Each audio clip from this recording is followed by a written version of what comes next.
ассалому алайкум бинандагони гиромӣ, нашри навбатии барномаи тиловати ахборро аз телевизиони Тоҷикистон манзури шумо мегардонем. Дар студия бо шумо Марҷуна Шарипова. асосгузори сулҳу ваҳдати миллӣ, пешвои миллат, президенти ҷумҳурии Тоҷикистон муҳтарам Эмомалӣ Раҳмон тариқи видеоконференсия дар вохӯрии сатҳи баланди маҷмӯи умумии Созмони Милали Муттаҳид бахшида ба 75-солагии таъсис ёфтани Созмони Милали Муттаҳид суханронӣ намуд. Пешвои миллат, президенти ҷумҳурии Тоҷикистон муҳтарам Эмомалӣ Раҳмон изҳор доштанд ки дар тӯли ин солҳо Созмони Милали Муттаҳид ҳамчун сохтори бонуфуз ва беназири байналмилалӣ ташаккул ёфта тавонист ба як платформаи муҳиму фарогири ҳалли мушкилоти мубрами ҷаҳонӣ табдил ёбад. I now give the floor to the distinguished representative of Tajikistan to introduce an address by the head of state. Mr. President, Mr. Secretary General, distinguished colleagues, I have the honor to introduce the pre-recorded statement by His Excellency Mr. Emomali Rahmon, President of the Republic of Tajikistan.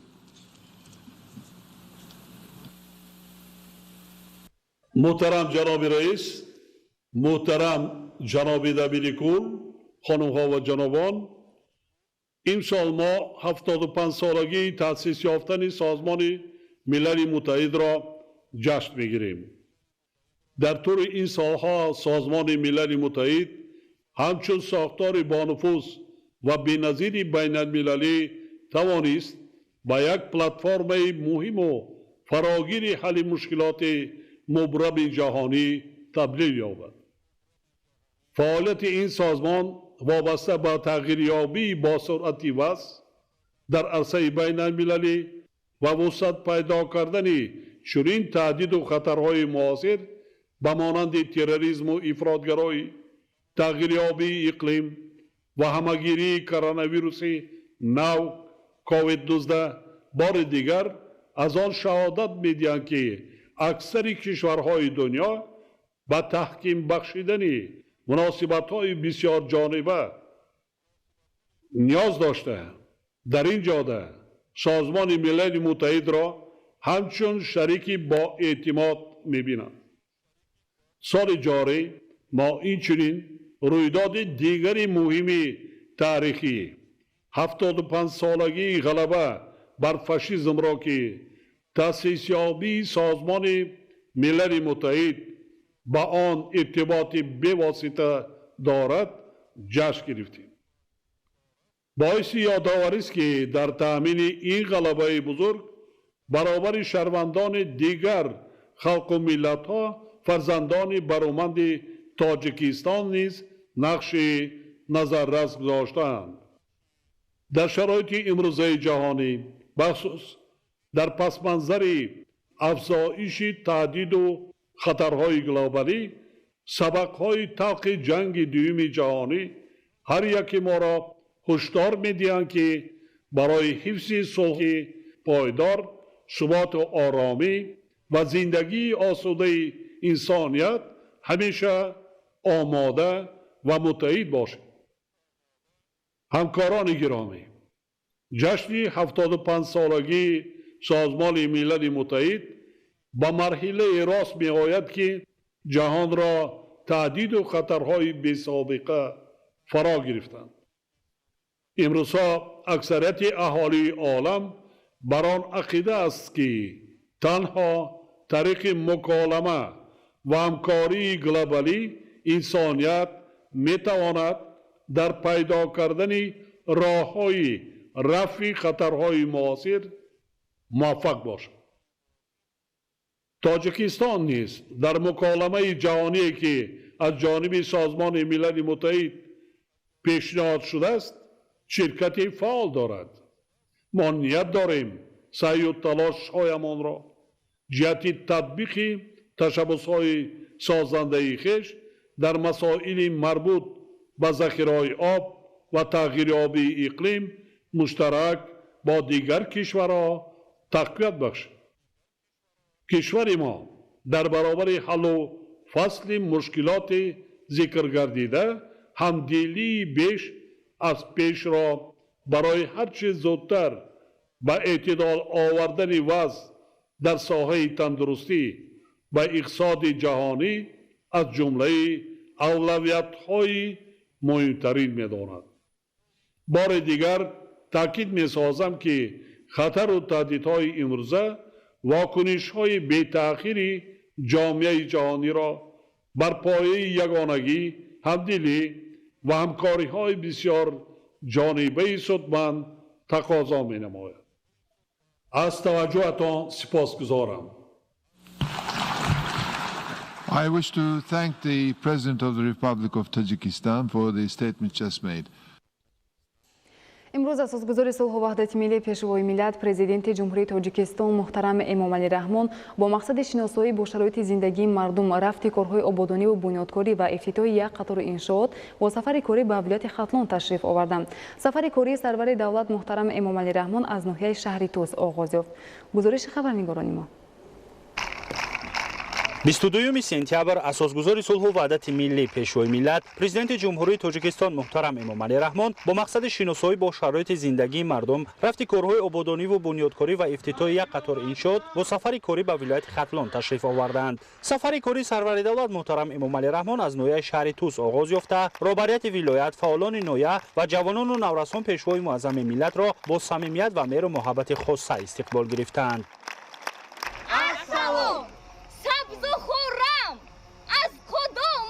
پیشوا چون بهاری به خزان شد موکیمو مرحمت ای پیشوا بر شهری توس شهرت ما در جهان از هر خصوص صلح و آزادی طلب خوش آمدید سرور عالی نسب خوش آمدید.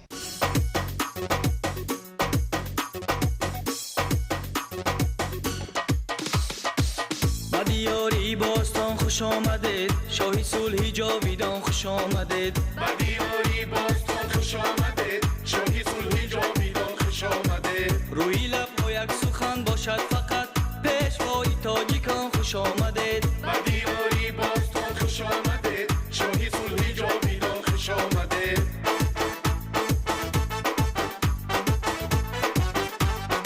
شهری توز از مقدمت آباد شد شهری سید و شهری امن آباد شد روحی پاکی خواجمش از این دگشت شاد روحی خواجه درباد شد.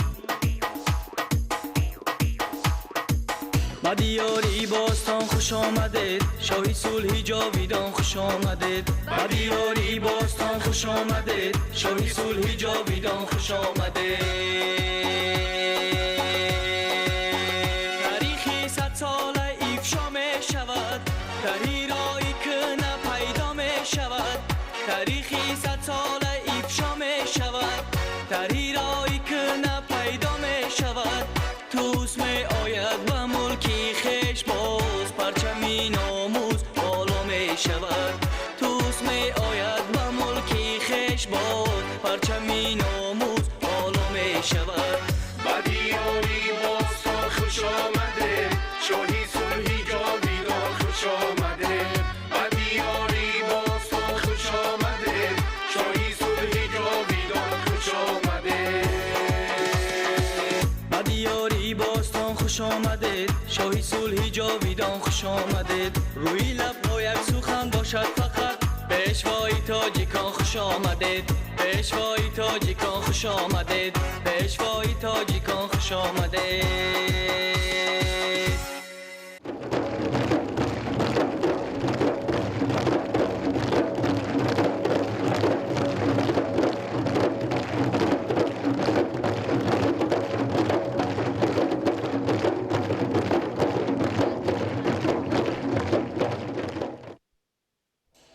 نخست اساسگزار صلح و وحدت ملی پیشوای ملت پرزیدنت جمهوری تاجیکستان محترم امامعلی رحمان در ناحیه شهری توس با حالت استفاده بری زمین در خوجگی‌های دهقانی قندو و حامید اینچنین با نمونه‌های محصولات کشاورزی در نمایشگاه زحمتکشان ناحیه شناس شدند. خوجگی مذکور همساله حاصل فراوان به دست آورده در تامین بازارها با محصولات تر و تازه سهم ارزنده می‌گذارد. گزارش خبرنگاران ما. президенти ҷумҳурии тоҷикистон муҳтарам эмомалӣ раҳмон нахуст бо ҳолати истифодабарии замин дар хоҷагиҳои деҳқонии қандов ва ҳомид шинос шуда аз намоиши маҳсулоти кишоварзӣ дидан карданд. иттилоъ дода шуд ки самти асосии фаъолияти хоҷагии деҳқонии қандов парвариши пахта буда аз 13 гектар замин аҳлизама дар 9 гектараш пунбадона кишт карданд. бо истифода аз таҷрибаи хуби кишоварзӣ ва тухмиҳои серосил айни ҳол пахта нашунамои хуб дорад. ҷиҳати иҷрои дастуру супоришҳои сарвари давлат муҳтарам эмомалӣ раҳмон дар самти самаранок истифода бурдани ҳар порча замин кишоварзони хоҷагӣ ҳамчунин дар масоҳати 1,5 гектари дигар маккаи дон корида 0,35 гектари дигарро барои парвариши шолӣ истифода бурданд ки феълан ҳамаи зироатҳо нашунамои хуб доранд. ҳамчунин дар заминҳои хоҷагӣ сабзӣ корида шуда барои таъмини чорво бо хӯрок 0,50 гектари дигар барои парвариши беда истифода гардидааст. таъкид гардид ки хоҷагии мазкур ҳамасола ҳосили фаровон ба даст оварда дар таъмини бозорҳо бо маҳсулоти тару тоза сами арзанда мегузоранд. хоҷагии деҳқонӣ мо 13 гектар замини корам дорад, 13 саҳм дорем. дар хоҷагӣ асосӣ мо пахта мекорем, 9 гектар пахтая ва дигар маҳсулотҳои кишоварзӣ коридагӣ. то ҳозир мо 13 тонна пахта чиндем, ори нав як чинак чиндем. ғайр аз ин 2 гектар маккаи дон дорем, 40 сотиқ шолӣ дорем, 50 сотиқ сабзӣ коридагием.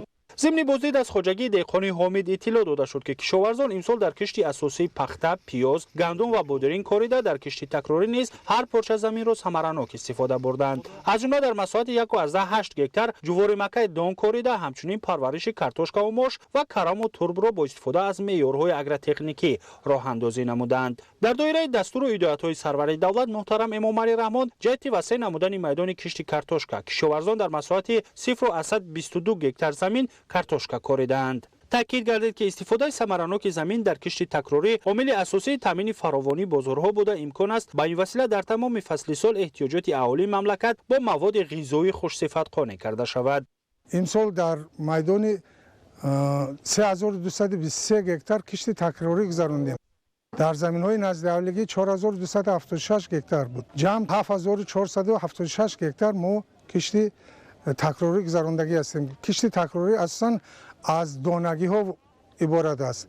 маккаи дон, чормағзаки зеризаминӣ, мош, нахӯд ва дигар намудҳои маҳсулоти кишоварзиро ташкил медиҳад. 5380 гектар майдони кишти пахтамон вуҷуд дорад. ҳосилнокии пахтамон ҳозир то имрӯза қариб 12 сентнериро ташкил карда истодааст. ғайр аз он мо ғалладона кишт мекунем. дигар намуди зироатҳои кишоварзия ҳамчунин кишт мекунем.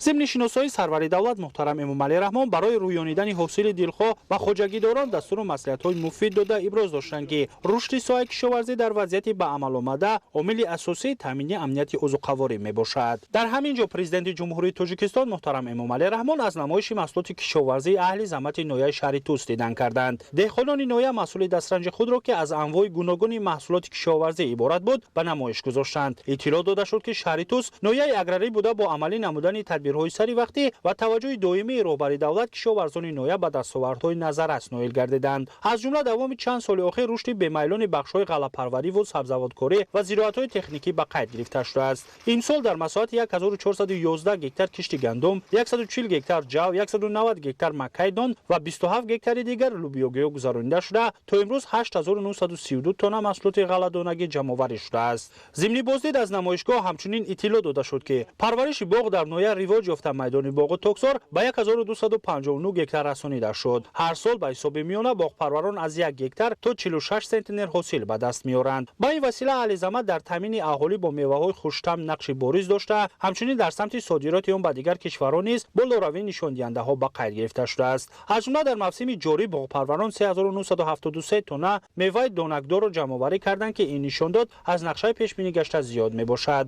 дар намоишгоҳ ҳамзамон навъҳои гуногуни маҳсулоти полезӣ ба мараз гузошта шуд ва иқтидори истеҳсолии ноя дар ин самт низ муаррифӣ гардид. ба иттилои масъулин дар ноя имсол 510 гектар замин барои парвариши полезӣ истифода шуда 23830 тонна маҳсулот ҷамъоварӣ ва ба бозорҳои ноя ва ҷумҳурӣ пешниҳод гардидааст.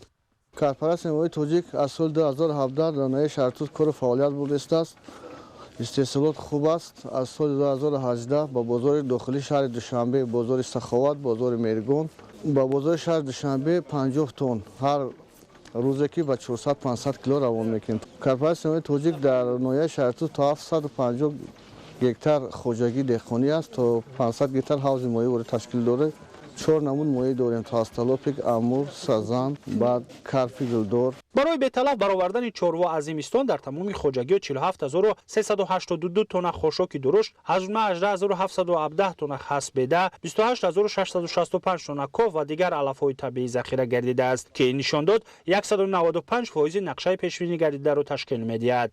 در نمایشگاه همچنین زنان صاحب‌هنر نویا مسئول دسترنج خود را که از نوع‌های گوناگون شیرینی، خورش‌های بلذت و نمادهای گوناگون نان عبارت بود معرفی کردند. بانوان برای ذخیره‌سازی محصولات غذایی کشاورزی با استفاده از شکل و اصول خاص نگهداری محصولات تلاش دارند. امروز از همین محصولات‌های گیم، پولیزی و میوگی و مانا با خیلی که به همه ما شما معلوم است با طریق مانا کنسرو کنونی علاقه ذخیره کردگی هستند. بعد مانا خیلی که معلوم است در کشاورزی محصولات کشاورزی باشد هم از جمله گندم، مکدون، برنج بانوان ما ذخیره 2 ساله خود را علاقه من گفته میتوانم که دارند. سرور دولت محترم امامعلی رحمان ضمن صحبت با اشتراکچیان نمایش ابراز داشتند که وضع کنونی جهان طلب می نماید که برای تامین اهالی مملکت با محصولات خودی تدبیرهای علاوه‌ای اندیشیده شود. در این زمینه به دهقانان مصلحت دادند که باد و هوای موافق و هر پارچه زمین را ثمراناک استفاده برده حاصل خوب به دست بیارند. همچنین ذخیره‌سازی محصولات کشاورزی را رونق داده مرحله به مرحله کارکرد آن را در حدود نویه براه مانند. اساسگزار صلح و وحدت ملی پیشوای ملت پرزیدنت جمهوری تاجیکستان محترم امامعلی رحمان در ناحیه شهر توس میدانچه ورزشی را مورد بهره برداری قرار دادند و خاطر ترغیب طرز حیات سالم میدان مذکور را صاحبکار محلی خورشید محمد علیف بنیاد نموده برای مشق و تمرین جوانان و نورسان شرایط مساعد دارد. در دایره سفر کاری خود در ناحیه شهر توس اساسگزار صلح و وحدت ملی پیشوای ملت پرزیدنت جمهوری تاجیکستان محترم امامعلی رحمان میدانچه ورزشی را مورد بهره برداری قرار دادند. سرور دولت با امکانیت‌های انشاءات نو از نزدیک شناس شده با ورزشکاران ناحیه صحبت صمیمی انجام دادند. اطلاع داده شد که به خاطر ترغیب طرز حیات سالم در پیروی با اقدام‌های سازنده پیشوای ملت میدانچه مذکور صاحبکار محلی خورشید محمد علیف بنیاد نموده در آن برای تمرین جسمانی جوانان و نورسان شرایط مساعد فراهم آورده شده است. میدانچه مذکور به خاطر ترغیب طرز حیات سالم بنیاد گردید. ساختمان آن دوام بیشتر از 3 ماه ادامه یافته. در حدود آن این چنین نشستگاه، دستگاه برای ورزش سبک نصب گردیده است. گرد و اطراف آن با گل‌های رنگارنگ آرا یافته است. جوانان ناحیه می توانند از این امکانیت‌ها به طور وسیع استفاده برند. مساحت عمومی انشاءات 0.16 گکتار را در بر گرفته ساختمان آن با نظرداشت طلبات معاصر انجام یافت. از جمله گرد و اطراف میدانچه پر پنجره پوش و چراغان کرده شده است. میدان بازی از مساله خوش‌صفت بنیاد یافته برای تماشابینان نشستگاه‌های علاوه نصب گردیده است. هنگام تهیه لایحه و انجام کارهای ساختمانی به مسئله آبادانی گرد و اطراف انشاءات توجه زیاد ظاهر گردید. از اینجاست که گرد و اطراف میدانچه را گل‌های زیبای موسمی و همیشه سبز آرام می‌دهد. همچنین برای ورزشکاران و ساکنان انشاءات یاری رسان از قبیل اتاق عوضکنی سر و لباس نیز ساخته شده است. ما جوانان خیلی شاد هستیم که چنین شرایط‌ها رو بهر ما ساخته ایستادند و ما می‌توانیم از چنین جای‌ها بهره‌ور شویم. این میدانچه ورزشی خیلی هم زیبا می‌باشد و من خیلی پسند می‌باشد چون که در اینجا گل‌ها ورزشگاه را آرا داده ایستادند و در اینجا جوانان فارغ از درس اومده می‌توانند با ورزش مشغول شوند و جای‌های نشستگاه‌ها هست که در اینجا آمده می‌توانند از مخلصی کنند. با پرزیدنت مملکت اطلاع دادند که در برابر بازی فوتبال نورسان و جوانان همچنین می‌توانند با ورزش سبک مشغول گردند. در نزد میدانچه فوتبال دستگاه و تجهیزات ضروری برای مشغولیت‌های همه‌روزه ورزشی و آب و تاب بدن نصب گردیده است. همزمان راهرو و گرد و اطراف میدانچه ورزشی پر از سفالک پر شده است. میدانچه ورزشی در دایره نقشه چهارمینی‌ها بخشیده به 30 سالگی استقلالیت دولت جمهوری تاجیکستان مورد بهره برداری قرار گرفت و تاکید مسئولین ساحه ورزش نویه تدبیرهای ادانه به استقبال سالگرد 30 استقلالیت دولت جمهوری تاجیکستان شرط و شرایط و امکانیت‌های آنها را ба тарзи чашмрас дигаргун намуд. аз ҷумла дар ноҳия токунун 15 адад майдонча ба истифода дода шуда, танҳо дар доираи сафари кори сарвари давлат муҳтарам Эмомалӣ Раҳмон 6 майдончаи варзишии муосир барои наврасону ҷавонон ва варзишгарон мавриди баҳрабардорӣ қарор гирифт. зимни боздид роҳбари давлат иқдомҳои бунёдкорони соҳибкорони маҳаллиро намунаи ибрат хонда ба ҷавонону наврасон маслиҳат доданд ки имконоти мазкурро самаранок истифода баранд ва вақтҳои холигии худро бештар бо машқу тамрин сипарӣ намоянд, зеро варзиш омили муҳимтарини солимист. дар майдони исмоили сомонӣ ноҳияи шаҳри Туз асосгузори сулҳу ваҳдати миллӣ пешвои миллат президенти ҷумҳурии Тоҷикистон муҳтарам Эмомалӣ Раҳмон рамзҳои асосии давлатдорӣ, парчам ва нишони давлатиро дар вазъияти тантанавӣ ифтитоҳ намуданд. Иншооти мазкур бо дастгирии мақомоти иҷроияи ҳокимияти давлатии ноҳияи шаҳри Туз ва ҷалби соҳибкорони ватандӯст бахшида ба 30-солагии истиқлоли давлатии ҷумҳурии Тоҷикистон бунёд гардида дар корҳои сохтмонӣ мутахассисони маҳаллӣ ҷалб гардиданд. 22 сентябр дар ноҳияи шаҳри Туз асосгузори сулҳу ваҳдати миллӣ пешвои миллат президенти ҷумҳурии Тоҷикистон муҳтарам Эмомалӣ Раҳмон дар майдони Исмоили Сомонии ноҳия рамзҳои асосии давлатдорӣ, парчам ва нишони давлатиро дар вазъияти тантанавӣ ифтитоҳ карданд.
мавриди зикр аст ки баландии парчами якҷоя бо сутунпояш 53 метрро ташкил дода дарозӣ ва паҳнои матои он 14 бар 7 метр мебошад. Пояи нишони давлатӣ бошад 28 метрро ташкил медиҳад. корҳои сохтмонӣ дар майдони парчам ва нишони давлатӣ дар муддати кӯтоҳ ва бо сифати баланд ба итмом расонида шуд. Аснои шиносоии пешвои миллат муҳтарам Эмомалӣ Раҳмон аз сифати корҳои анҷомёфта изҳори қаноатмандӣ намуда, қомат афрохтани парчам ва нишони давлатиро дар маркази ноҳия иқдоми нек арзёбӣ карданд. мавриди зикр аст ки иншооти мазкур бо дастгирии мақомоти иҷроии ҳокимияти давлатии ноҳияи шаҳри Туз ва ҷалби соҳибкорони ватандӯст бахшида ба 30-умин солгарди истиқлолияти давлатии ҷумҳурии Тоҷикистон бунёд гардида дар корҳои сохтмонӣ мутахассисони маҳаллӣ ҷалб гардиданд. атрофи майдони парчам ва нишони давлатӣ бо гулу дарахтони сояафкану ороишӣ ва фаворраҳо оро дода шуда, ҳамчунин барои истироҳати шаҳрвандон нишастгоҳҳои замонавӣ насб гардидааст. тамоми роҳрав ва гузаргоҳҳои назди майдони парчам ва нишони давлатӣ сафолакпӯш гардидааст ки барои гаштугузори бошандагони ноҳия мусоид мебошад. майдони мазкур дар масоҳати умумии 0 аз 187 гектар бунёд гардида ба симои ноҳия ҳусну таровати тоза зам менамояд. баъди ба истифода додани рамзҳои давлатдории миллӣ барои истироҳату фароғати сокинони ноҳияи шаҳри Туз низ имконияти хуб фароҳам гардид. ҳамин гуна корҳои ободониву бунёдкорӣ дар ноҳияи шаҳри Туз идома дошта, дар назар аст ки то ҷашни 30-умин солгарди истиқлолияти давлатӣ боз даҳҳо иншооти дигар мавриди баҳрабардорӣ қарор дода мешавад. қомат афрохтани парчами миллӣ ва нишони давлатӣ нишонаи ифтихори давлатдорию ватансозӣ буда, аз он шаҳодат медиҳад ки мо ватандори ҳақиқием. мо бо арзишҳои миллӣ ва муқаддасоти худ ифтихор дорем, зеро ҷавонони обрӯманди ватан парчами моро бо донишу маҳорат, истеъдоду ҷасорат дар ақсои олам парафшон менамояд. ҳар яки мо наврасону ҷавононро мебояд ки бо баҳои хубу аъло таҳсил намуда дар арсаи ҷаҳонӣ давлату миллати худро маърифӣ намоем. ضمن سفر کوری در شهر و ناحیه‌های ولایت ختلان در ناحیه شهر توس اساسگذاری صلح و وحدت ملی پیشوای ملت پرزیدنت جمهوری تاجیکستان محترم امامعلی رحمان همزمان با فعالیت مرکز خدمترسانی معاصر آغاز رسمی بخشیدند. در همین جا همچنین پیشوای معظم ملت با یک گروه یتیمان و معیوبان از ناحیه‌های قبادیان، دوستی، ناصر خسرو و شهر توس ملاقات نموده از حال و احوال آنها پرسان شدند. 22 сентябр асосгузори сулҳу ваҳдати миллӣ пешвои миллат президенти ҷумҳурии тоҷикистон муҳтарам Эмомалӣ Раҳмон зимни сафари корӣ дар шаҳру ноҳияҳои вилояти Хатлон дар ноҳияи шаҳри Туз ҳамзамон ба фаъолияти маркази хизматрасонии муосир оғози расмӣ бахшиданд. ассалом, дасти сахо кушодани мардон шарофат аст, таскини дарди қалби азизон шарофат аст, мушкилкушои будани мо дарки ҳикмат аст, کاری ثواب کردن انسان شرافت است. خوش آمدید جناب عالی. ساختمان مرکز خدمترسانی یکی از بندهای نقشه تدبیرها با استقبال سزاوار جشن 30 سالگرد استقلالیت دولتی جمهوری تاجیکستان میباشد که از جانب صاحبکار وطندوست خالنظر دوستیف در مدت کوتاه و با صفت بلند معماری انجام داده شد. ما برادران مرکز خدمترسانی ساخته به استفاده دادیم که در رفت ساختمان این مرکز بیش از 40 نفر ساختمانچیان محلی جلب شده بودند. ما کوشش می‌نماییم که برای آبادی کشور خود سهم مناسب خود را گذاریم. با پیشوای معظم ملت اطلاع داده شد که بنا از 2 آشیانه و تهخانه عبارت بوده. قبط یکم از طربخانه، آشیانه دوم مهمانخانه و قبط پایانی آن از آشخانه عبارت است. طربخانه مرکز خدمترسانی برای 150 نفر پیش بینی گردیده. در آن برای برگزاری توی معرکه‌ها و دیگر جشن و چرابینی‌های فرهنگی امکانات خوب فراهم گردیده است. بنای مذکور در دوره اعلان گردیدن سال‌های رشد دهات، سیاحی و ҳунарҳои мардумӣ ҷиҳати беҳтар намудани инфраструктури соҳаи сайёҳӣ бунёд шуда дорои 40 ҷойи хоб ва ҳуҷраҳои алоҳидаи қабули меҳмонон мебошад. меҳмонхона низ бо риоя ва услуби хоси меъмории ҷаҳонӣ бунёд гардида барои муштариён имкониятҳои мусоиди истироҳатро фароҳам овардааст. ошхонаи маркази хизматрасонӣ дар як вақт метавонад 120 нафарро қабул намояд. намои берунаи бинои тозабунёд бо тарҳ ва усули миллӣ оро ёфта саҳни он дар масоҳати 500 метри мураббаъ сафолакпӯш гардидааст. чароғонкунӣ ва бо гулу дарахтони сояафкану ороишаи оро ёфтани атрофи бино ба ҳусни маркази ноҳияи шаҳри Туз зебогии тоза зам менамояд. баъди ба фаъолият пардохтани марказ 20 нафар сокини ноҳия бо кор ва маоши хуб таъмин гардиданд. сарвари давлат муҳтарам эмомалӣ раҳмон ба корҳои анҷомёфта баҳои баланд дода ба фаъолият пардохтани иншооти мазкурро ҷиҳати беҳтар намудани инфраструктури соҳаи сайёҳӣ муҳиму саривақтӣ арзёбӣ намуданд. албатта маркази хизматрасонии марҳабо аз ду ошхона ва таҳхона иборат аст ки таҳхона барои ошхона ва ошунаи якум бошад барои хизматрасонии тӯи маъракаҳо ва талабхона ва ошунаи дуюм бошад барои меҳмонҳо ки ин сол соли сайёҳӣ рушди деҳот эълон гардида буд.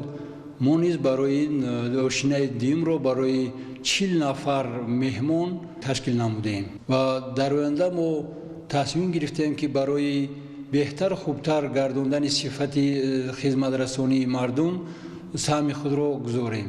дар ҳамин ҷо ҳамчунин пешвои муаззами миллат бо як гурӯҳ ятимон ва маъюбон аз ноҳияҳои қубодиён, дӯстӣ, носиру хусрав ва шаҳри Туз мулоқот намуда аз ҳолу аҳволи онҳо пурсон шуданд.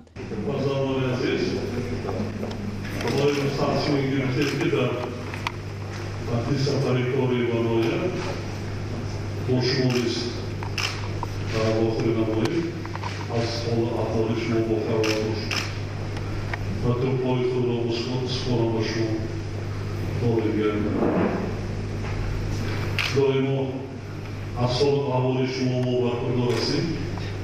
боригар тақдиматон такроран шудад. шунавои шароитҳоро мо барои таҳсил барои тарбияи шумо муайё кардем ва оянда низ ин сиёсат идома меёбад. фақат аз шумо хоҳиши мо ҳамин аст ки дар вақти таҳсил хуб аъло хонед, хуб одобу ахлоқи ҳамида дошта бошед. омодагӣ ва хоб дохил шудан таҳсил дар донишгоҳ донишгоҳҳои олии мамлакат, коллеҷу литсеҳои ҷумҳурӣ ҳар чӣ ки озод умеде ки завқи дар қалбатон аст дар оянда дар кадом касбу ҳунар интихоб мекунедон асос омодагӣ дидан дар кор ки дар вақти таҳсил оянда замрак ба шумо мушкилӣ эҷод нагардад. яъне замина асоси гузоштан дар кор. мураббиёнам хоҳиш мекунем ки таълиму тарбияро хуб баромонанд, ғамхорӣ кунанд мураббиён, ниши фарзандони худатон муносибат кунед. дастгирӣ ҳукуматҳо пуштимони мо муваффақӣ нест.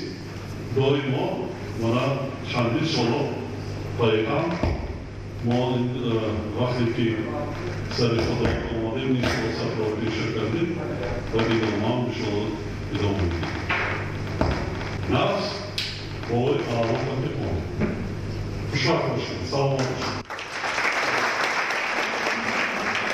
зимни мулоқоти самимӣ сарвари давлат наврасону ҷавононро ки бо амри тақдир аз падару модар маҳрум гаштанд ба омӯзиши илмҳои муосир, дӯст доштани ватан, ҳифзи арзишҳои миллӣ ва ободу зебо кардани ватани аҷдодиамон ҳидоят намуданд. дар ҳамин ҷо президенти мамлакат муҳтарам Эмомалӣ Раҳмон ба 78 ятим, писарону духтарон ки зери парастории ҳукумати мамлакат қарор доранд, тӯҳфаҳои иборат аз сару либоси мавсимӣ, шиму костюм ва пояфзол тақдим намуданд. ин иқдоми башардӯстона сарвари ғамхору дилсӯзи миллат боиси шодиву хурсандии наврасон гардид. дар охири мулоқот пешвои миллат муҳтарам Эмомалӣ Раҳмон аз ятимону маъибон даъват ба амал оварданд ки бо истифода аз имкониятҳои фароҳам намудаи давлату ҳукумати мамлакат бо баҳои хубу аъло таҳсил намуда соҳиби илм шаванд ва бо касбу ҳунари худ фарди ватандӯсту ватандор гарданд. дар навбати худ кӯдакону наврасон ба пешвои миллат ва ғамхору сарпарасти ятимон изҳори сипос намуда ваъда доданд ки минбаъд низ ҳидоятҳои пешвои муаззами миллатро сармашқи зиндагии худ карда дар оянда барои ободӣ ва пешрафти тоҷикистони азиз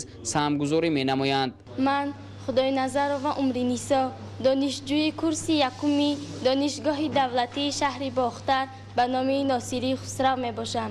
جواباً به این غمخواری ها وعده می دهم که با بهای خوب و اعلا تحصیل نموده بهر آبادی و گل شکوفی وطن عزیزمان خدمت ارزنده نماییم. مورد به یادآور است که یتیمان و بی‌پرستاران و عائله‌های کمبیزاد همیشه زیر توجه رهبریت دولت و حکومت مملکت قرار دارند و برای بهداشت زندگی آنها از تمام امکانات‌ها استفاده برده می شود.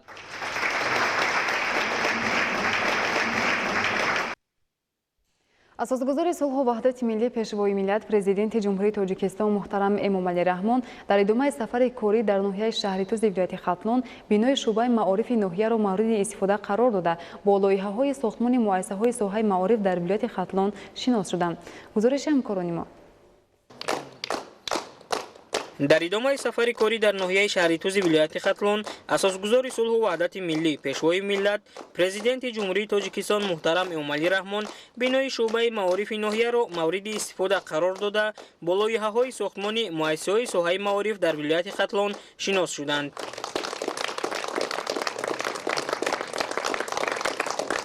با پیشوای ملت محترم امامعلی رحمان اطلاع داده شد که مساحت بینای اساسی شعبه معارف ناحیه شهرتوز 794.7 متر مربع بوده. آن از 3 آشیانه و 10 اتاق کاری عبارت می باشد. در این بنا همچنین مرکز دریافت و رشد استعدادها و مرکز تحصیلات علاوگی جایگیر کرده شده است. در ناحیه شهرتوز ساختمان بناهای علاوگی و نوبنیاد 7 مؤسسه تعلیمی ادامه داشته. در عین زمان بنای 3 آشیانه شعبه معارف با دربرگیری 10 حجره کاری، کتابخانه و مرکزهای زیرساختاری شعبه معارف مورد بهره برداری قرار داده شد. ما کارمندان ساحه معارف ناحیه شهرتوز از آن افتخار و سرافرازی میکنیم که در فضای صلح و آسایش و آرامی، تنظیم و امانی زندگی و کار و فعالیت مینماییم. معارفچیان ناحیه شهرتوز تمام کوشش، تجربه و دانش خویش را بهر آن روانه میسازند که نسل نورس را در روحیه مهنت دوستی و وطن پروری، کتابخوانی و معارف پروری و اخلاق حمیده تربیت نموده آنها را با دانش‌های معاصر فرا گیرند. این شد که ساختمان آن سال 2018 آغاز گردیده بود با طرح معاصر و صفت بلند بنیاد شده است. در رفت کارهای ساختمانی 20 نفر ساکنان محلی با کار و معاش خوب تامین گردیدند. فرمایشگر بینای شعبه معارف ناحیه شهرتوز وزارت معارف و علم جمهوری تاجیکستان می باشد. در بینای شعبه برای کارمندان تمام شرایط فراهم آورده شده است. فرمایشگر انشاءات مذکور رئیس ساختمان اساسی نزد وزارت معارف و علم جمهوری تاجیکستان به حساب رفته. لایحه انشاءات از طرف شرکت وطنی جمعیت دارای مسئولیتش محدود ابریز لایحه کشی شده. کارهای ساختمانی وصلگری از جانب شرکت قدرتی جمعیت دارای مسئولیتش محدود عبدالرحمن 2013 به انجام رسانیده شده است. باید قید نمود که انشاءات‌های نوبنیاد ساحه معارف با پورگی با تجهیزات‌های تکنیکی حاضر زمان و عیانیت‌های درسی مجهز گردانیده می‌شوند. در آشیانه سیوم بینای شعبه معارف برای برگزاری مجلس و جمع‌آمدهای تنتنوی یک تالار بر هوا با 80 جای نشست و دیگر انشاءات یاری رسان ساخته شده است. در برابر کارهای ساختمانی به مسئله آباد و زیبا گردانیدنی محیط اطراف بنا نیز توجه ظاهر گردیده است. انشاءات چراغان و در گرد و اطراف آن گل و بوته و نهال درختان آرایشی و سایه افکن شنانیده شده است. امروزها بهر پیشواز گرفتن جشن 30 سالگی استقلال جمهوری تاجیکستان در تمام گوشه کنار مملکتمان کارهای آبادی و سازندگی با مرام ادامه یافته ایستاده است. از جمله در ناحیه شهرتوز به خاطر این جشن یکچند انشاءات‌های معیشی، انشاءات‌های جشنی به استفاده داده شده است. از جمله شعبه معارفی که حاضر ما در آنجا قرار داریم از 3 آشیانه عبارت بوده با طرح زمانوی و با یک شهامتی به خود خاص به ما همچون تحفه تقدیم شده ایستاده است. ما معارفچیان ناحیه از این اقدام روح بلند شده من بعد بهر باز هم رونق دادن رشد دادن ساحه و تربیت نمودیم نسل را در روحی وطنپرستی، خویشتنشناسی کار و فعالیت میکنیم. боиси тазаккур аст ки дар ҳамаи муассисаҳои таҳсилоти миёнаи умумии ноҳияи шаҳри туз дар маҷмӯъ 1642 омӯзгор ба хонандагон дарс мегӯянд. аз ин шумора 1080 нафарашонро занон ташкил медиҳанд.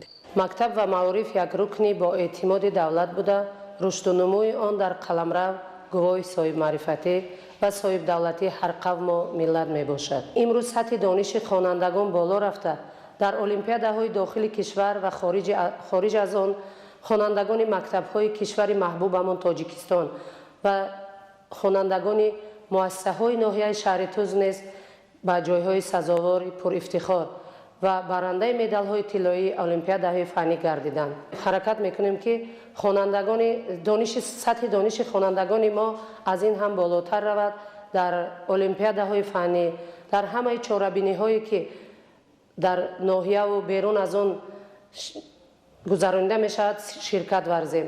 иншоотҳои нав дар соҳаи маориф яъне мактаб ва бинои сохтмони маорифи ноҳия бисёр ба маврид аст ки имрӯз рӯҳ ба беҳбудӣ гаштани кори соҳаи маориф аст. мо омӯзгорони ноҳияи шаҳри туз боварӣ дорем ки кори маорифчиён пурзӯр карда шуда барои пешравии кори онҳо мусоидат менамояд.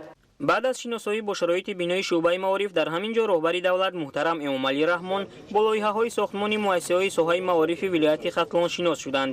тавре иттилоъ дода шуд бунёди муассисаҳои соҳаи маорифи вилояти хатлон дар доираи татбиқи стратегияи миллии рушди маорифи ҷумҳурии тоҷикистон аз ҷониби маркази таҷдид ва идомаи сохтмони мактабҳои миёна дар назди вазорати маориф ва илми ҷумҳурии тоҷикистон анҷом дода мешавад. маблағи умумии лоиҳа 46 миллион доллари иёлоти муттаҳидаи амрикоро ташкил намуда аз ҳисоби сармояи давлатӣ татбиқ мегардад. шумораи иншоотҳо дар вилояти хатлон 66 адад мактаби миёна ва 5 шуъбаи маориф мебошад. дар маҷмӯъ дар ҳамин лоиҳа 73 иншооти сохтмони мактабҳои миёна дар соҳаи маориф амалӣ карда мешавад. лоиҳаи мазкур 73 иншооти соҳаи маорифро дар бар гирифта дар доираи он 68 муассисаи таълимӣ барои 34880 хонанда дар 2 бас ва 5 бинои шуъбаи маориф сохта ба истифода дода мешавад. аз ин шумора 71 лоиҳа дар шаҳру ноҳияҳои вилояти хатлон амалӣ карда хоҳад шуд. тӯли солҳои соҳибистиқлолии кишвар дар ноҳияи шаҳри туз соҳаи маориф рушд намуда дар ин давра даҳҳо адад мактабҳои нав бунёд гардида бинои аксар муассисаҳои таълимӣ аз таъмири асосӣ бароварда шуд. ҳамчунин дар назди мактабҳо симхонаҳои иловагӣ сохта шудааст. то таҷлили ҷашни 30-солагии истиқлолияти давлатии ҷумҳурии тоҷикистон дар ноҳия сохтмони боз 4 муассисаи таълимӣ бо 960 ҷойи нишаст ба нақша гирифта шудааст. пешвои миллат муҳтарам эмомалӣ раҳмон ба роҳбарони вилоят ва масъулони вазорати маорифи мамлакат дастур доданд ки муассисаҳои таълимии навро дар асоси талаботи муосири илмомӯзӣ бунёд намоянд. имрӯз асосгузори сулҳу ваҳдати миллӣ пешвои миллат президенти ҷумҳурии тоҷикистон муҳтарам эмомалӣ раҳмон дар ноҳияи шаҳри туз аз боғи фарҳангии фароғатии туз ки таъмиру аз навсозӣ гардидааст бозид ба амал оварда ба фаъолияти он оғоз бахшиданд. муҷассамаи туз ва ду шери дар паҳлӯяш бударо ки рамзи қудрату ҷасорат мебошад ҳайкалтарошони бомаҳорат аз сангҳои орӯшии кишвар сохтанд.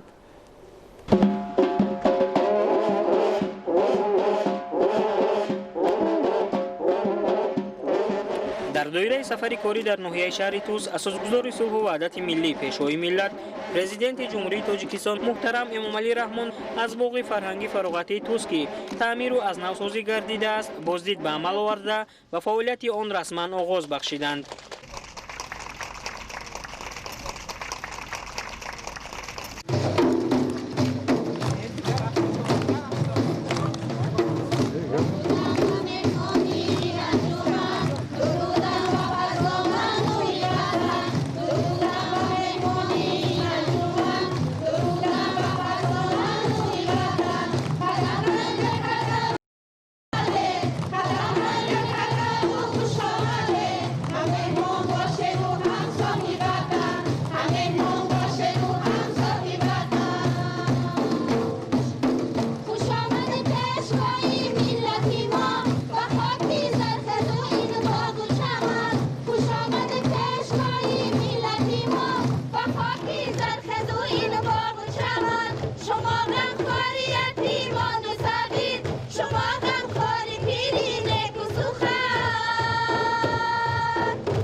خدا داد کنون شاد بیزی فرخونده و آزاد بیزی یک سروری با خیرت خدا داد بر ما در دولت این مردی خدا داد بیزی یک سروری با خیرت خدا داد بر ما در دولت این مردی خدا داد بیزی آباد کنیم بنیاد کنیم شکرانه این دولتی آزاد کنیم شکرانه این دولتی آزاد کنیم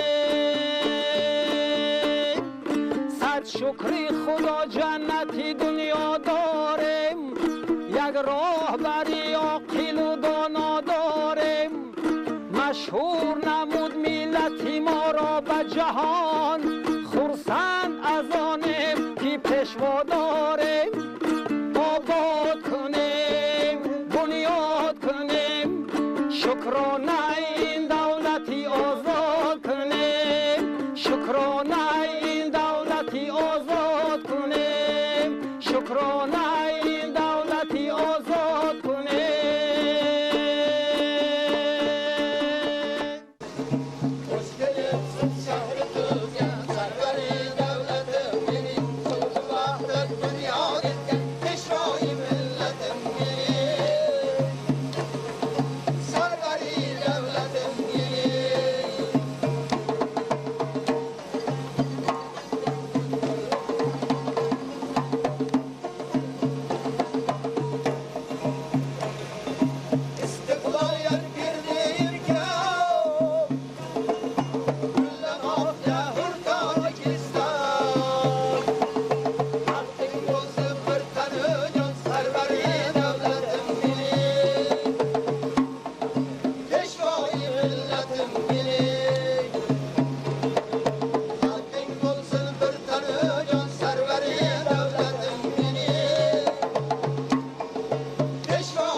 боғи фарҳангӣ фароғатии Туз бо масоҳати 317 гектар дар доираи нақшачорабиниҳо бахшида ба ҷашни 30-солагии истиқлолияти давлатии ҷумҳурии Тоҷикистон бо ташаббуси мақомоти иҷроияи ҳокимияти давлатии ноҳияи шаҳри Туз бунёд гардидааст. Лозим ба таъкид аст, ки иқдоми навсозии ин боғи фарҳангӣ фароғатӣ дар асоси дастуру ҳидоятҳои пешвои миллат муҳтарам Эмомалӣ Раҳмон рӯи даст гирифта шуда, натиҷаи татбиқи сиёсати фарҳангпарваронаи сарвари давлат мебошад. Ин боғ як гӯшаи ноободи ноҳияи шаҳри Туз буд ва дар заминаи тадбирҳои созандагиву бунёдкорӣ ба як мавзеи зебову назаррабо табдил ёфт. Дар он барои истироҳат ва сайругашти сокинону меҳмонони ноҳияи шаҳри Туз шароити хубу муносиб фароҳам оварда шудааст. Дар маркази боғи мазкур муҷассамаи қаҳрамони ҳаммосавӣ Туз, ки дар шоҳномаи шоири бузурги тоҷик Абулқосим Фирдавсӣ ёдовар мешавад, гузошта шудааст.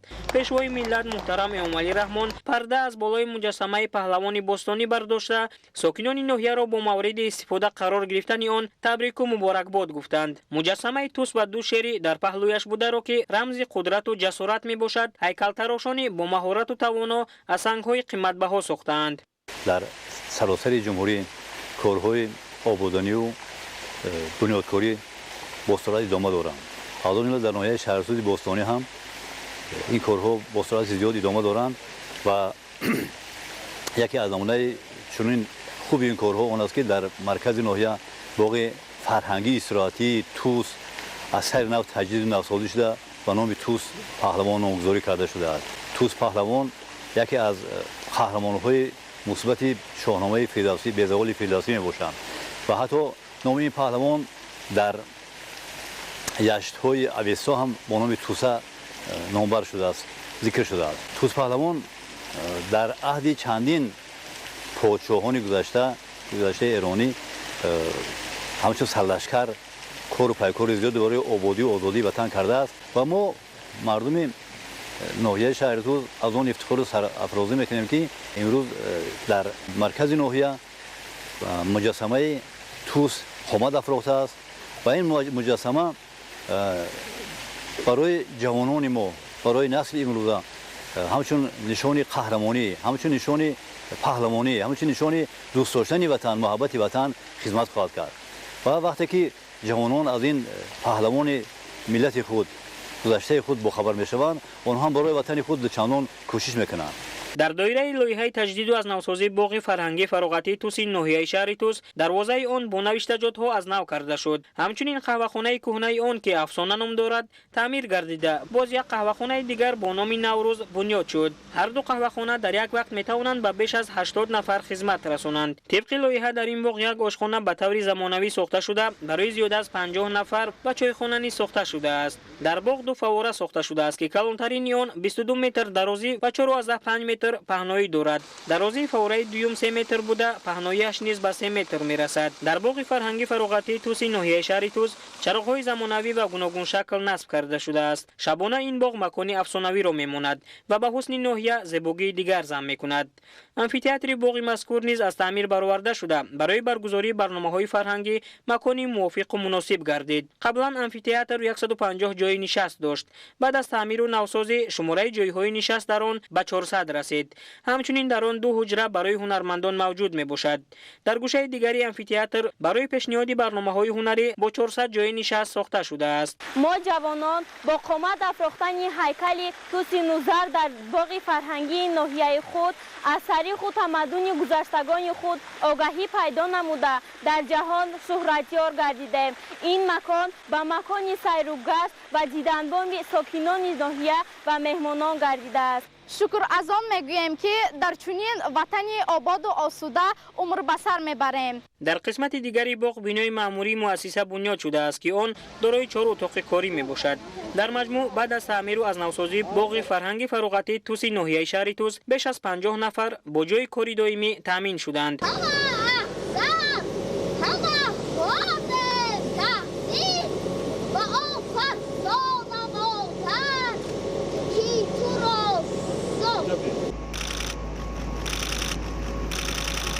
برای استراحت و فراغت ساکنان و مهمانان ناحیه شهر توس در باغ فرهنگی فراغتی اتراکسیون های گوناگون نصب گردیدند با مقصد جلب جوانان نورسان به طرز حیاتی سالم و عمومی گردانی ورزش. در باغ تعمیر و از نوسازی شده توس میدانچه برای بازی فوتبال خرد، والیبال، تنیس روی میز، حوض شناوری، تالار آب و تاب بدن، تیر و تالار سقابازی نیز ساخته شده است. در میدانچه ورزشی باغ امکان خوبی برگزار نمودن مسابقه های گوناگون ورزشی وجود دارد. در دایره کارهای آبادانی و زیباگردانی در باغ بیش از 1000 بیخ نهال درختان سایه افکن و آرایشی و زیاده از 10,000 گلهای رنگارنگ شنانیده شده است. اینچنین پیکره جانوران گوناگون از قبیل شتر، بز کوهی، خرس، طاووس، عقاب، کبک و خرگوش و امثال این وصل کرده شده است که حسن باغ را باز هم زیباتر می‌گردانند. امروز اساسگذاری صلح و وحدت ملی پیشوای ملت پرزیدنت جمهوری تاجیکستان محترم امامعلی رحمان با مرکز ماموری ولایت ختلون شهر بختر تشریف آوردند. در فرودگاه بین‌المللی بختر مهمان عالی قدر و رهبریت ولایت ختلون شهر بختر و ساکنان شکرگزار مرکز ولایت صمیمانه استقبال گرفتند. 22 سپتامبر اساسگذاری صلح و وحدت ملی پیشوای ملت پرزیدنت جمهوری تاجیکستان محترم امامعلی رحمان با مرکز ماموری ولایت ختلان شهر بختر تشریف آوردند. در فرودگاه بین المللی بختر مهمان عالی قدر را رهبریت ولایت ختلان شهر بختر و ساکنان شکرگزار مرکز ولایت صمیمانه استقبال گرفتند. بر دیار پرگل ختلان زمین خوش آمده، بر کنار مردم زحمت قرین خوش آمده. ختلان آباد مردم شاد از صلح و ثبات، ملک ما باشد درخشان چون نگین خوش آمده. خوش آمده پیشوای معظم ملت.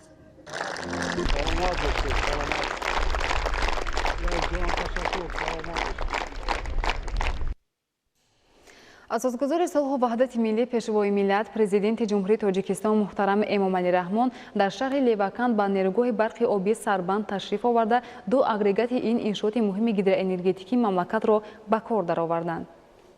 22 сентябр асосгузори сулҳу ваҳдати миллӣ пешрои миллат президенти ҷумҳурии тоҷикистон муҳтарам Эмомалӣ Раҳмон дар шаҳри Леваканд ба нерӯгоҳи барқи обии Сарбанд ташриф оварда ду агрегати ин иншооти муҳими гидротехникии мамлакатро ба кор дароварданд. аз ҷониби пешвои миллат агрегатҳои рақами 2 нерӯгоҳ бо тавоноии 39 мегаватт ва агрегати рақами 6 бо тавоноии 49 мегаватт мавриди истифодабарӣ қарор дода шуд. иттилоъ дода шуд ки айни замон таҷдиди агрегати рақами 3 оғоз гардидааст. бояд гуфт ки иқтидори лоиҳавии нерӯгоҳи барқи обии Сарбанд 240 мегаваттро ташкил дода, он панҷумин нерӯгоҳи аз лиҳози иқтидор калон ба ҳисоб меравад. солҳои 2010-2012 агрегати чоруми нерӯгоҳ бо тавоноии 45 мегаватт пурра таҷдиду аз навсозӣ гардид. сохтумони нерӯгоҳи мазкур соли 1956 оғоз гардида, аввалин агрегати он соли 1962 ба кор дароварда шудааст. бинобар сабаби истифодабарии тӯлонӣ, қисми зиёди таҷҳизоти электромеханикӣ ва гидромеханикии нерӯгоҳ ва дастгоҳҳои тақсимкунандаи кушодаи он фарсуда шуда буданд. ҳамчунин бо сабаби аз кор мондани системаи назорат ва танзими баландшавии об солҳои 1993-1994 агрегати рақами 2 қисман зери об монда буд. агрегатҳои нерӯгоҳ кӯҳна буда, қисмҳои эҳтиётии онҳо аз истеҳсолот баромада буданд. маврид ба зикр аст ки бо сабаби кӯҳна ва қисман корношоям гардидани таҷҳизот нерӯгоҳ бо иқтидори фоиданокии умумии 165 мегаватт фаъолият менамуд. бо дар назардошти ҳолатҳои зикргардида ва аҳамияти стратегӣ доштани нерӯгоҳи мазкур, ҳукумати ҷумҳурии Тоҷикистон барои пурра барқарор намудани ин иншоот соли 2011 бо бонки рушди Осиё созишномаи грантиро ба маблағи $136 миллион Иёлоти Муттаҳидаи Амрико ба имзо расонид. нерӯгоҳи барқи обии Сарбанд соли 1962 ба истифода дода шуда буд ва бинобар истифодабарии тӯлонӣ таҷҳизотҳои он кӯҳна ва қисман корношоям гардида буданд. инчунин таҷҳизотҳо ва талаботҳои муосири техникӣ ҷавобгӯ набуданд. барои барқарор намудани нерӯгоҳ ва ҷавобгӯ кардан ба талаботҳои муосири техникӣ маҳз ҳамин лоиҳа ба роҳ монда шуд. мақсади лоиҳа аз ноил шудан ба истиқлолияти энергетикӣ, фароҳам намудани таъминоти кофӣ ва эътимодноки нерӯи барқ барои истифодаи дохилӣ ва интиқоли он ба кишварҳои ҳамсоя, тариқи баланд бардоштани иқтидор, дароз намудани муҳлати истифодабарии нерӯгоҳ ва таъмини кори мунтазаму самарабахши он мебошад. фармоишгари лоиҳа ширкати саҳмии холдингии кушодаи барқи тоҷик буда, татбиқи он аз тарафи муассисаи давлатии маркази идораи лоиҳаҳои бахши электроэнергетика ба роҳ монда шудааст. мо имрӯз шоҳид гаштем ки агрегатҳои дуюм ва шашуми нерӯгоҳ ба истифода дода шуданд. иқтидори агрегати дуюми кӯҳнаи нерӯгоҳ 35 мегаватт буд ва иқтидори агрегати нави он 39 мегаваттро ташкил медиҳад. агрегати шашум низ иқтидори 45 мегаватт дошт ва агрегате ки имрӯз ба истифода дода шуд иқтидори 49 мегаваттро медиҳад. мақсади асосии лоиҳа баландбардоштани иқтидори нерӯгоҳ, таъмини кори мунтазам ва самаранокии он, мувофиқ намудани фаъолияти нерӯгоҳ ба стандартҳои муосири техникӣ ва зиёд намудани муҳлати истифодабарии он ба шумор меравад. мувофиқи созишномаи грантӣ, лоиҳа аз ду қисмат иборат буда, дар доираи қисмати якуми он пурра иваз намудани 5 агрегат, иваз намудани 2 адад автотрансформатори 250 мегаволт ампер, бинои нави идоракунӣ ва дигар корҳои ба он алоқаманд ва дар қисмати дуюми лоиҳа бошад таҷдиди дастгоҳҳои тақсимкунандаи кушодаи 220-110 киловолта дар нерӯгоҳ пешбинӣ гардидааст. агар ба таърихи энергетикаи Тоҷикистон назар андозем, силсила нерӯгоҳҳои барқии обии бахш ин дуюмин силсила нерӯгоҳҳои барқии обӣ аст, баъд аз силсила нерӯгоҳҳои барқии обии Варзоб ки таърихи муқим ки 58 сола дорад. дар тӯли солҳои корфармоӣ ин нерӯгоҳҳо албатта бисёр иқтидорҳои лозимаро доданд ва бештар аз 6 миллиард киловаттсоат кор карда ба халқ интиқол кардем. ва гуфтан дар кор аст ки ба оромии фазои кишвар дар мо барномаҳои инвеститсионӣ зиёд шуда истодааст. мана мо мебинем ки дар як худи нерӯгоҳи Сарбанд дар соли 2012 гӯем ки якта гидроагрегат агрегати рақами 4 иваз карда шуда буд ва соли 2004 бошад дар ин ҷо якта автотрансформатори сефазаи иқтидори 250 мегаватт با کار فرموده شده که این هم باشد بیش از 17 میلیون سومانی را تشکیل میکند و میبینیم که سال 2013 هم ممرندوم بین وزارت مالیه، وزارت انرژتیک، برق تاجیک و بانک رشد آسیا بسته شدند با مبلغ 136 میلیون دلار آمریکایی. این برای تجدید و برقرارسازی نیروگاه برقی آبی سربند با اقتدار 240 میگاوات و امروزها این لایحه در عرفه کار رفته ایستاده است و کارها در اوج خروش است. این لایحه از دو زینه عبارت است. سروری دولت محترم امامعلی رحمان با توجه به انکشاف بخش گیدروانرژتیک تاکید داشتند که نیروگاه برق آبی سربند انشاءات مهم استراتژی مملکت محسوب می‌یابد و از ضمن تدبیر نوسازی در دیگر انشاءات عمل کننده گیدروانرژتیکی جهت رسیدن به مستقلیت انرژتیکی جریانی تازه کسب خواهد کرد.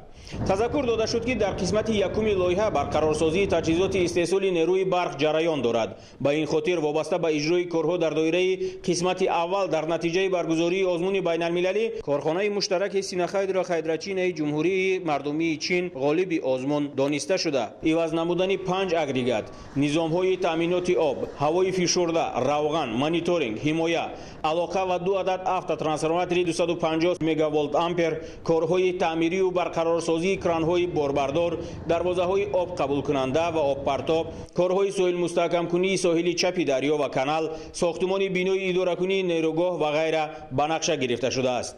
تا این مدت در دایره قسمت ذکر گردیده وصل اگریگات رقم 5، ترانسفورماتور گنراتوری رقم 3، ساختمان بیناهای معمولی و معیشی، برقرارسازی کران 250 30 تنگی بینای نیروگاه، ساختمان بینای اداره کنی، کارهای ساحل مستحکم کنی در ساحل چپ دریا، ساختمان بینای آب و روغن جدا کننده صدمه‌ای به انجام رسانیده شده. ماه نوامبر سال 2018 اگریگات رقم 5 رسما مورد بهره برداری قرار داده شد.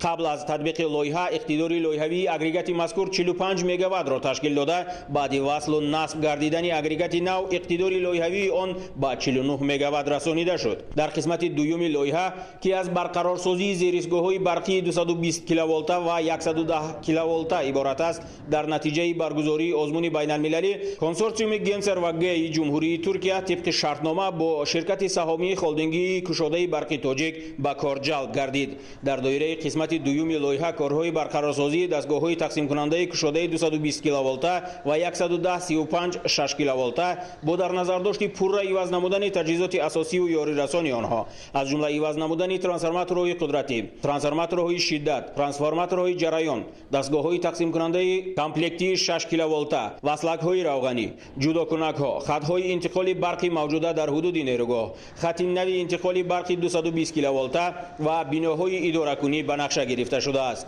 این زمان کارها در دایره قسمت مذکور طبق نقشه ادامه داشته تا این مدت ساختمان بیناهای اداره کنی دستگاه‌های تقسیم کننده کشاده 220 110 کیلوولت به انجام رسانیده شده است. وصل و نصب تجهیزات در دستگاه‌های تقسیم کننده کشاده 220 10 35 کیلوولت به اتمام رسید. در اساس دستور و سپارش‌های پیشوای معظم ملت محترم امامعلی رحمان در دایره لایحه مذکور اگریگات‌ها، ترانسفورماتورها و دیگر تجهیزات برقی از کارخانه‌های زیرپودرچی‌های شرکت‌های جنرال الکتریک، گنسر و سینخیدرا از جمهوری‌های آلمان، ایتالیا، هندوستان، خیتای و قزاقستان وارد کرده شدند. همزمان وابسته به دستگیری مال استحصال کنندگان وطنی از جمعیت دارای مسئولیتش محدود ناقل تلک و مجموعه ناقل‌های برقی خریداری و در لایحه استفاده گردید. قید کردن به مورد است که با در نظر داشت کهنه و فرسوده بودن تجهیزات‌های الکترومکانیکی و گیدرومکانیکی نیروگاه تا آغاز لایحه اقتداری میانه آن 165 مگاوات را تشکیل می‌نمود. در اساس نشاندادهای پیام سالانه پرزیدنت جمهوری تاجیکستان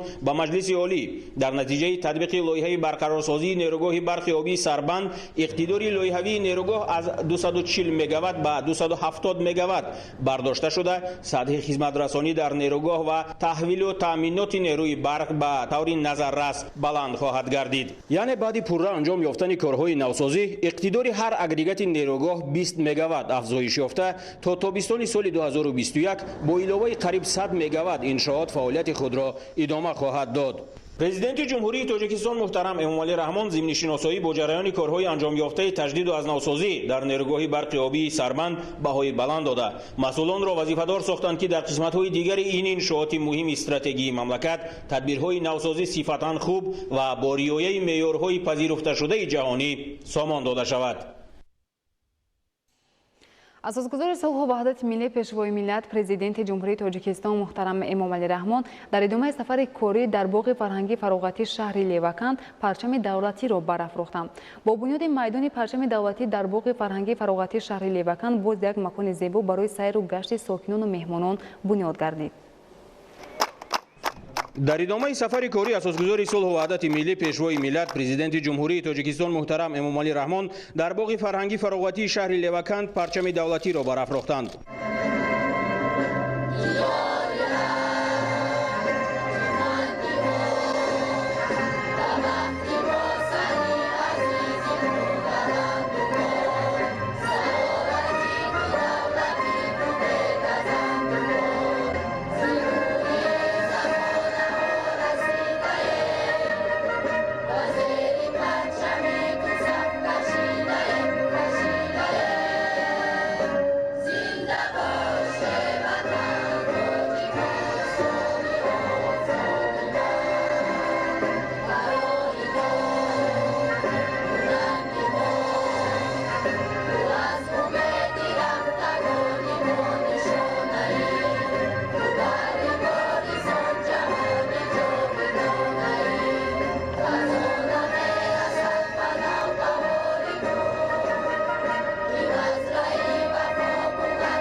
парчами давлатии тоҷикистон аз умраи иншооти ҷашнӣ ба истиқболи шоистаи 30-солагии истиқлоли давлатӣ буда дар маркази шаҳри Леваканд парафшон карда шуд, ки баландии сутунпояи он 41 метрро ташкил медиҳад. паҳноии матои парчам 6 метр ва дарозии он 12 метр буда. дар ободонии атрофи иншоот кормандони зерсохторҳои мақомоти иҷроияи ҳокимияти давлатӣ ва соҳибкорони маҳаллии шаҳри Леваканд саҳми муносиб гузоштанд. бо бунёди майдони парчами давлатӣ дар боғи фарҳангии фароғатии шаҳри Леваканд боз як макони зебо барои сайру гашти сокинону меҳмонон бунёд гардид.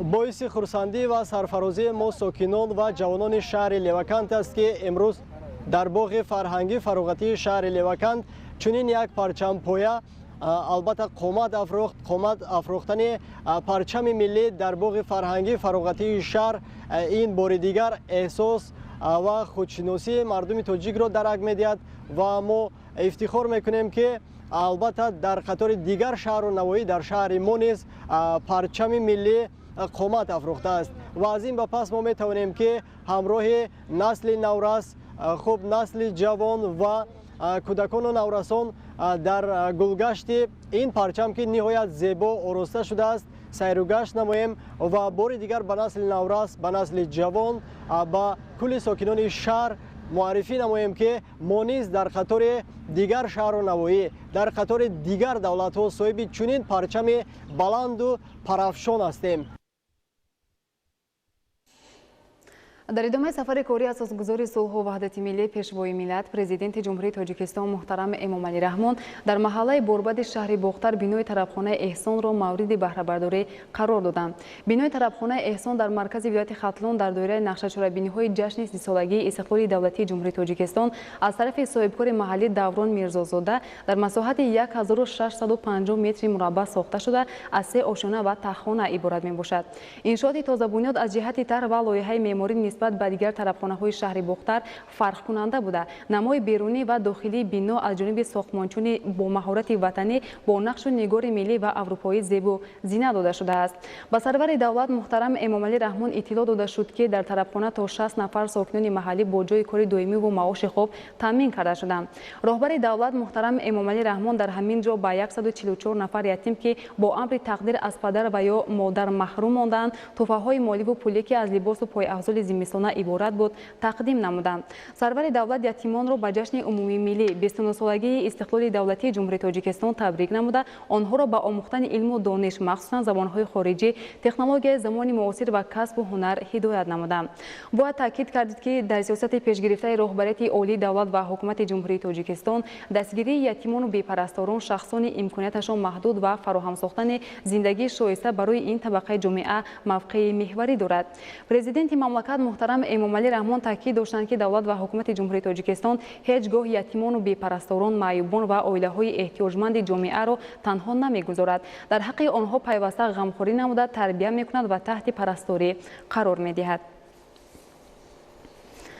اساسگذار صلح و وحدت ملی پیشوای ملت پرزیدنت جمهوری تاجیکستان محترم امامعلی رحمان بینای ماموری کمیته اجرایی حزب خلقی دموکراتی تاجیکستان در شهر باختر را که به خاطر پیشواز سزاوار از جشن 30 سالگی استقلال دولتی با طرح نوی معماری بنیاد گردیده است افتتاح نمودند.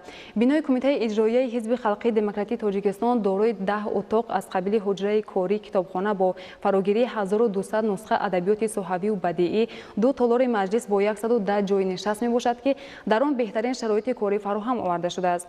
این شد از 3 آشیانه عبارت بوده اطراف این با درختان همیشه سبز آرا داده شده است. 3 صد زمین صحن بنا سبزکاری و مساحت 268 متر مربع سفالک پوش گردیده است. با شرافت دوران صاحب استقلالی مملکت 9 نفر کارمند حزب شهر باختر که قبلا در بینای حزبی ولایت فعالیت کاری داشتند صاحب بینای الهیده خوشتر گردیده فعالیت خود را در حجره‌های کشاد و برهوا ادامه خواهند داد. گفته شد که اگر سال 2013 هم تنها در 5 شهر و ناحیه ولایت کمیته اجرایی حزب خلقی دموکراتی تاجیکستان صاحب بینای الهیده خود بودند با دستگیری و غمخوری‌های دائمی رهبر معظم حزب محترم امامعلی رحمان در سال جاری الکی این شماره به 21 عدد رسانیده شد. با ضمن این 25 ساختار حزبی صاحب نقلیات خدمتی گردیده شماره اعضای حزب نسبت به 7 سال قبلی 100,000 نفر افزون گردیده است.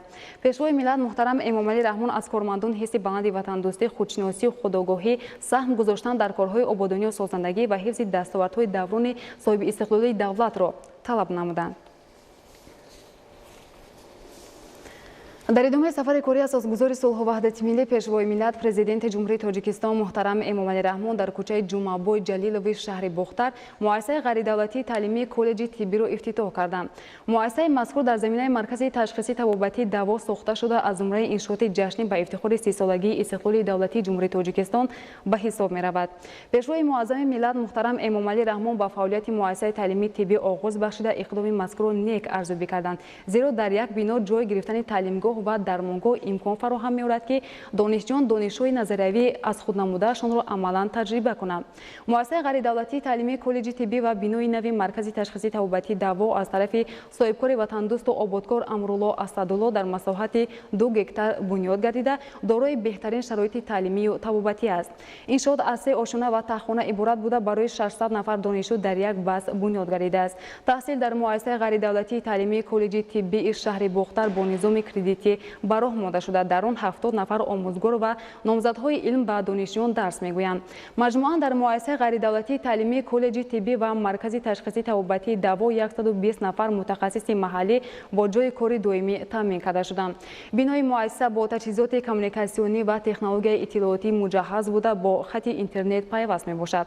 در داخل و بیرون مؤسسه در مجموع 90 عدد کامera نظارتی نصب کرده شده است. مرکز تشخیصی طبابتی دوا نیز از انشاءات مهم ساحه اجتماعی بوده. سال 2008 با تشبث صاحبکار امیرالله اسدالله در کوچه عینی شهر بختر تشکیل گردیده بود. طبیبان و کارمندان درمانگاه نامبرده در طول فعالیت قریب 12 ساله خود به ساکنان مرکز ولایت ختلان و ناحیه‌های گرد و اطراف خدمت خوشصفتی طبی می‌رسانیدند.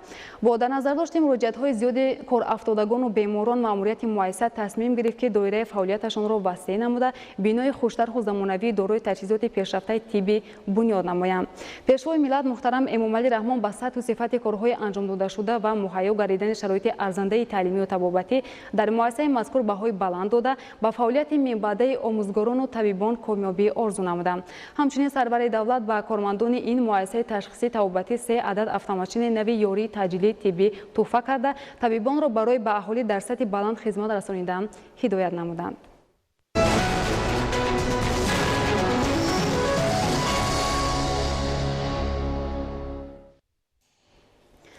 در کوچه بانام صدرالدین عینی شهر بختر اساسگذار صلح و وحدت ملی پیشوای ملت پرزیدنت جمهوری تاجیکستان محترم امامعلی رحمان بینای بلند آشیانه استقامتی را افتتاح کردند. بینای نو 12 آشیانه بوده دارای 80 خانه استقامتی 1، 2 و 3 حجرگی میباشد. در نزد بینا میدانچه بازی و دلخوشی کودکان و نورسان ساخته شده است. همچنین در شفت آن توقفگاه ماشین ها نیز موجود میباشد. در آشیانه یکم مرکز خدمترسانی عبارت از طرفخانه زیبای و زمانوی کاشانه حسن سرتراشخانه و در آشیانه دوم مهمانخانه با 26 جای خواب جای گرفته است. حجره‌های مهمانخانه لیوکس و نیمو لیوکس بوده دارای شرایط خوب میباشند. در دوره عمل‌های نیک و شایسته و خیرخواهانه سرور دولت محترم امامعلی رحمان با 2 عائله جوان مرجانه ولیزاده و احسان خوجامردوف که هر دو یتیم میباشند خانه‌های استقامتی 3 و 1 حجرگی تحفه کردند. منزل‌های استقامتی تقدیم گردیده زیبا و زمانوی بوده در آن تمام شرایط‌های معاصر زندگی مهیا کرده شده است. در تالار طربخانه بخشیده به صلاح رشدی دهات سیاحی و هنرهای مردمی نمونه محصول دست هنرمندان ولایت ختلان به نمایش گذاشته شد. اینچنین در نزد همین بینا که از زمره انشاءات جشنی به افتخار 30 سالگی استقلال دولتی جمهوری تاجیکستان محسوب می‌یابد، لایحه ساختمانی بناهای بلند آشیانه استقامتی مرکز مأموری ولایت ختلان شهر بختر معرفی کرده شد. لایحه‌های معماری با نظرداشت نقشه گنرالی شهر بختر تهیه گردیده از خانه‌های بلند آشیانه زمانوی عبارت می‌باشند. ذکر گردید که سال تا سال تعداد اهالی در شهر بختر افزایش یافته طلبات به خانه‌های استقامتی بیشتر گردیده است. از این لحاظ ضرورت وسعت دادن تدبیرهای سازندگی بهره فراهم آوردن شرایط ارزنده زندگی و ساکنان به میان آمده است.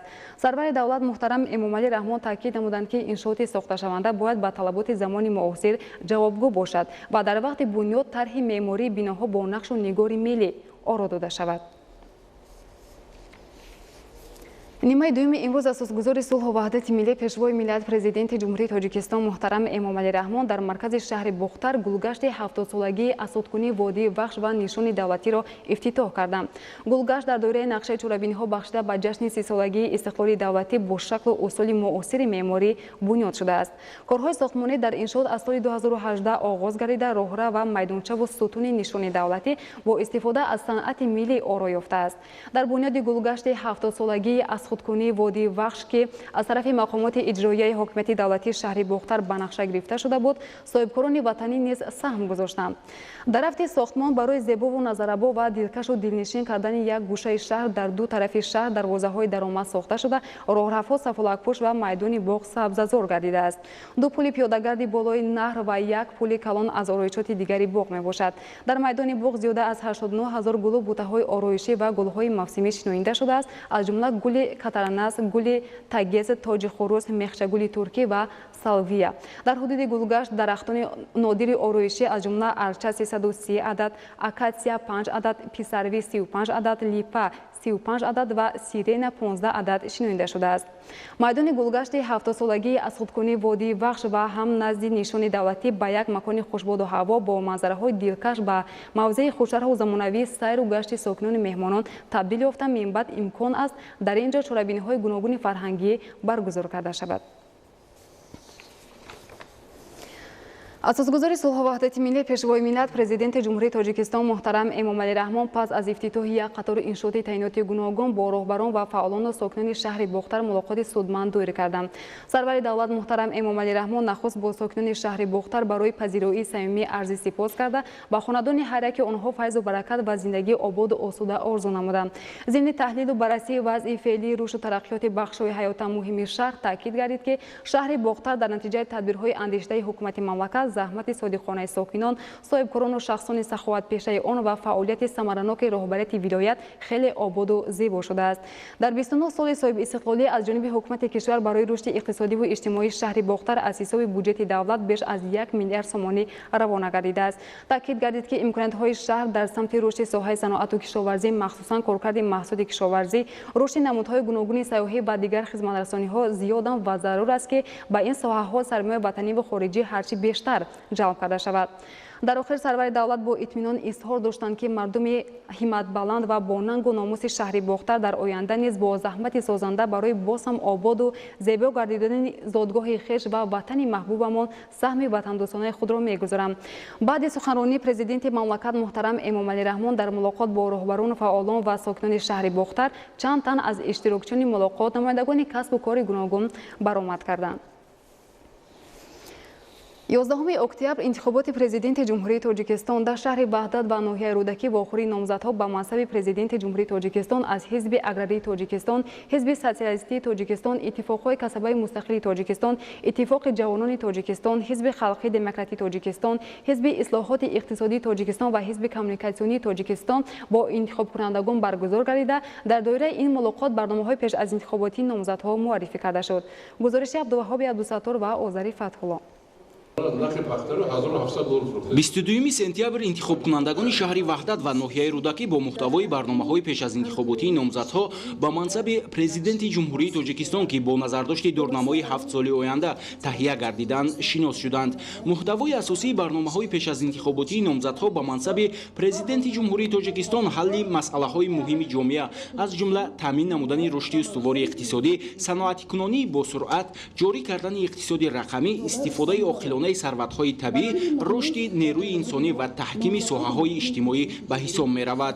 در برنامه پیش از انتخاباتی نامزد به منصب پرزیدنت جمهوری تاجیکستان از حزب اگراری تاجیکستان رستم لطیف‌زاده که از جانب شخصی با اعتماد میرزا انور احمدوف معرفی کرده شد، در برابر دورنمای رشد دیگر بخش‌ها به حفظ ارزش‌های ملی، تامین امنیت، ترغیب عنعنه و رسم و آیین‌ها، تحکیم اقتدار مدافعوی توسط خرید تکنیک و واسطه‌های معاصر حربی افضلیت بیشتر داده شده است. در برنامه پیش از انتخاباتی لطیف‌زاده مسئله خدمت عسکری پیشبینی کرده شده است که باید که خدمت آلترناتیوی یا که برای شخصانی که به واسطه مکتب عالی را تمام کردن در دوام 6 ماه خدمت کردن آنها یا که برای آنهایی که معلومات عالی ندارند تا 1 سال خدمت کردن آنها پیشبینی کرده شده است. فقط یک نوگیری که ما پیشنهاد میکنیم به واسطه ما باید که هر یک شخصی که به خدمت حربی میرود آن باید که در اساس شرطنامه باید که به خدمت حربی رفتنش لازم است و همزمان مسئله‌های هستند که ما باید که خدمت آلترناتیو میگوییم. ممکن است که همین خدمت شخصیت‌هایی که نمیخواهند خدمت کردن برای آنها برای حصه گذاری کردن مبلغ‌های معین در همین شرطنامه‌ای که بسته میشود پیش بینی کرده ایستاده برای گوییم که مبلغ‌ها به بودجه داخل شده ایستاده به واسطه برای رشد آینده گوییم که قوه‌های مسلحه جمهوری تاجیکستان روانه کرده میشده. همین مسئله ما باید که بررسی کرده سریع وقت حل آن را یافتن ما لازم است. در واخری با انتخاب کنندگان نامزد به منصب پرزیدنت جمهوری تاجیکستان از حزب سوسیالیستی تاجیکستان عبدالحلیم غفارزاده تاکید نمود که مستحکم کردن روابط دوستی با همه کشورها، مبارزه علیه تروریسم، اکستریمیسم، جنایتکاری، گردش غیرقانونی مواد مخدر، آدمفروشی و استثمار مهنت در برنامه پیش از انتخاباتیش مقام اساسی دارد. ما باید درک کنیم که افراطگرایی، تروریسم ملت ندارد، دولت ندارد. خصوصیت‌های وحشانی آنها پره به همه طرف در عالم دنیا معلوم و مشهور گشته است. وقتی که ما مواد مخدر میگوییم این ضربه بی‌نهایت سخت‌ترین برای رشد و نموی جوانان ما می‌باشد و هر یک فرزندی که در جامعه شهروندی با اخلاق همین در قدم می‌گذارد و این می‌تواند که آینده جمعیت را آینده جمهوری را رشد و تکامل دهد ولی اگر او ناخلاف به جمعیت رود از نفت تبدیل کردن او میلیون پول‌ها را در بر می‌گیرد. дар барномаи пеш аз интихоботӣ номзад ба мансаби президенти ҷумҳурии тоҷикистон аз иттифоқҳои касабаи мустақили тоҷикистон, иттифоқи ҷавонони тоҷикистон ва ҳизби халқии демократии тоҷикистон эмомалӣ раҳмон таъкид гардидааст ки дар 7 соли оянда ислоҳот дар соҳаи дастгирии соҳибкорӣ ва фароҳам овардани фазои мусоиди сармоягузорӣ идома ёфта ташаббусҳои созандаи соҳибкорон минбаъд низ дастгирӣ ва ҳуқуқу манфиатҳои онҳо ҳимоя карда мешаванд. интихобкунандагонро бо муҳтавои барномаи пеш аз интихоботӣ номзад ба мансаби президенти ҷумҳурии тоҷикистон аз ҳизби халқии демократии тоҷикистон шахси боэътимод Шералӣ Мусо шинос намуд. масъалаи дигар ин масъалаи оқилона истифода бурдани захираҳои табиӣ мебошад. медонед ки 93% ҷумҳурии мо кӯҳҳо ташкил мекунанд ва дар қалби ин кӯҳҳо он қадар ганҷе ниҳон аст ки барои ояндаи мо пурра яъне ки мерасад.